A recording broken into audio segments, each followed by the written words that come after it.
Hello guys, welcome to my YouTube channel. आज हम लोग चैप्टर नंबर 3 कंसिडरेशन करने वाले हैं। तो स्टार्ट करते हैं। मीनिंग, फर्स्ट मीनिंग से स्टार्ट करते हैं। Something in return. कंसिडरेशन मतलब something in return. When someone promises do और not to do something for somebody else, he और she also needs some return from other party. Means हम किसी तरह की का कोई परफॉर्मेंस करते हैं और सामने वाली पार्टी हमें उसके बदले किसी तरह का कोई चार्ज या फिर किसी तरह की कोई कंसिडरेशन देती है, तो हमें उस फ़ी को या फिर कोई उस चार्ज को, उस पेमेंट को हम क्या कहेंगे? Consideration. A point two remember में ये है, an agreement made without consideration. अगर कंसिडरेशन के बिना एक अग्रीमेंट किया गया है तो वो वॉइड कहलाया जाएगा। और नो कंसिडरेशन नो कॉन्ट्रैक्ट, ये सेक्शन 25 के तहत ये बात लिखी गई है, नो कंसिडरेशन नो कॉन्ट्रैक्ट। अब सेकंड पॉइंट है इसेंशियल्स ऑफ वैलिड कंसिडरेशन। अब कंसिडरेशन, एक वैलिड कंसिडरेशन होने के लिए भी कुछ एलिमेंट्स ऐसे हैं जिन्हें होना बहुत ज़रूरी है, उन एलिमेंट्स को होना बहुत ज़रूरी है उस वैलिड कंसिडरेशन के अंदर। तो फर्स्ट पॉइंट है consideration must move at the desires of the promisor. Means promisor चाहे कि वो वॉलेंट्री, वो म्यूचुअली वो चाहता है, इंटेंशन है कि मैं कंसिडरेशन देना चाहूँ। हम किसी को ज़ोर ज़बरदस्ती के साथ नहीं कह सकते कि आप हमें कंसिडरेशन पे कीजिए। सेकेंड पॉइंट है कंसिडरेशन में मूव फ्रॉम द प्रोमिस और एनी अदर पर्सन। मीन्स कि ये जो है कंसिडरेशन, अगर प्रोमिसर चाह रहा है या प्रोमिसी चाह रहा है तो हम उसके दूसरे मतलब किसी थर्ड पार्टी भी कंसिडरेशन पे ऑफ कर सकती है। जैसे हम लोग क्लास 12th में हम जब बिल्स ऑफ एक्सचेंज में पढ़ते थे तो एंडोर्सी की एंट्री करते थे, तो उसमें भी थर्ड पार्टी ही कंसिडरेशन प्रोवाइड करा रही है, तो ऐसा हो सकता है और इसे हम वैलिड कंसिडरेशन मानेंगे। थर्ड है कंसिडरेशन में भी पास्ट, प्रेजेंट और एंड फ्यूचर। अब कंसिडरेशन पास्ट में कैसी है कि हमने किसी को बिफोर द परफॉर्मेंस, वो हमने पहले ही कॉन्ट्रैक्ट के अंदर ही परफॉर्मेंस किए बिना ही पहले ही कंसिडरेशन प्रोवाइड करा दी है।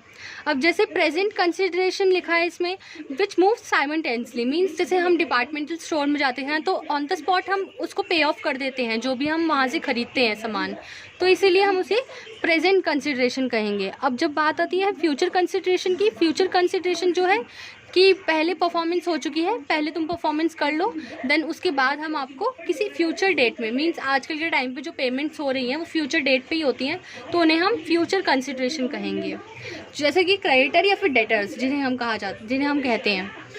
Consideration must be something of value. Means in the eye of law वो एक वैल्यूएबल कंसिडरेशन होना चाहिए। ऐसे ही नहीं कि हम कुछ भी उठा के दे रहे हैं। बार्टर सिस्टम है, बट हम ज़्यादातर आजकल कंसिडरेशन जो होती है वो मनी के टर्म्स में ही सही लगती है हर किसी को, तो इसीलिए हम कहेंगे कि समथिंग ऑफ वैल्यू, तो वैल्यूएबल होना चाहिए consideration.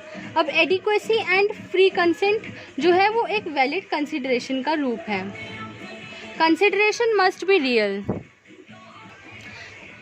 Consideration must be real में फिजिकली इम्पॉसिबल। मीन्स जो चीज़ फिजिकली इम्पॉसिबल है हम उसे कंसिडरेशन नहीं मान सकते। जो लीगली इम्पॉसिबल है, जो लीगल नहीं है, उसे भी हम नहीं मानेंगे कंसिडरेशन। जो अनसर्टेन है, जो फिक्स्ड नहीं है, उसे हम कंसिडरेशन नहीं मान सकते। इलर्जरी कंसिडरेशन भी एक मस्ट, कंसिडरेशन जो है वो एक रियल होना चाहिए। डिसेप्टिव कंसिडरेशन कभी भी हमारे लिए एक रियल कंसिडरेशन की तरह नहीं होता है। तो इसका थर्ड पॉइंट है कि no consideration no contract. But इन कुछ एक्सेप्शनल केसेस हैं, उनके बीच हम नहीं कह सकते कि ये कंसिडरेशन नहीं हुआ है तो हम नो कॉन्ट्रैक्ट मानेंगे, ऐसा नहीं कह सकते हम।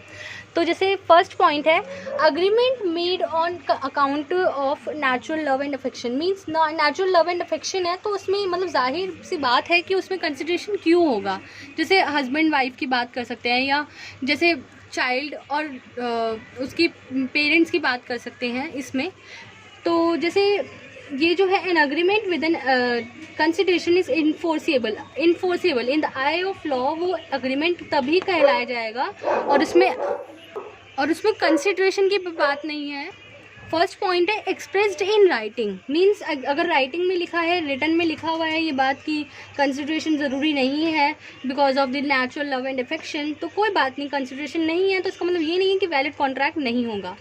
Register under the law for the time being in the force of for the registration documents में ये सब लिखा हुआ है कि कंसिडरेशन की कोई ज़रूरत नहीं है, तो हम नो कंसिडरेशन नो कॉन्ट्रैक्ट नहीं कह सकते। ये एक्सेप्शनल केसेस हैं कि इनमें नहीं कहा जा सकता। Made on account of natural love and affection, account में लिखा हुआ है ये बात, मीन्स उसमें लिखी हुई है ये बात, तो हम कंसिडरेशन नहीं मांगेंगे। Should be between the parties, means understanding हो रखी है, पार्टीज़ के बीच में रिलेशनशिप है, काफ़ी अच्छा रिलेशनशिप है, तो उसमें भी हम कंसिडरेशन नहीं मांगेंगे। Agreement to compensate for past voluntary service, means की कुछ ऐसी मतलब a promise made without consideration is also valid if it is the promise to compensate wholly or in part. Means अगर प्रॉमिसर जो है और प्रॉमिसर जो है दोनों हैं पार्टी, वो दोनों ही अंडरस्टैंडिंग है एक दूसरे की, तो उनकी होली दे देना एक बार को ही, या फिर लमसम दे देना, या फिर पार्ट दे देना उस कैश अमाउंट का, तो ये उनकी अंडरस्टैंडिंग है। उसमें भी अगर नो कंसिडरेशन होता है तो हम नो कॉन्ट्रैक्ट नहीं कहेंगे, अगर कुछ पार्ट दिया गया है तो उस केस में कह रही हूँ मैं।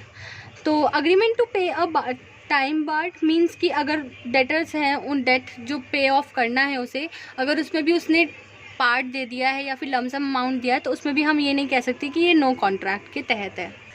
और जैसे कंप्लीटेड गिफ्ट्स, हम किसी की बर्थडे पार्टी में जाते हैं, किसी को गिफ्ट देते हैं, तो इसका मतलब ये नहीं है कि हम सामने से कंसिडरेशन मांगते हैं, तो इसमें भी हमारे लिए कोई does not require any consideration in the order to be valid, और ये वैलिड भी माना जाएगा। कंट्रीब्यूशन टू चैरिटी, हम किसी को डोनेशन दे रहे हैं या चैरिटी दे रहे हैं, तो उसमें भी हम कंसिडरेशन नहीं लेते हैं। तो आई होप सो गाइज आपके लिए ये वीडियो यूज़फुल रही होगी कंसिडरेशन। नेक्स्ट पार्ट में हम मिलते हैं नेक्स्ट चैप्टर के साथ।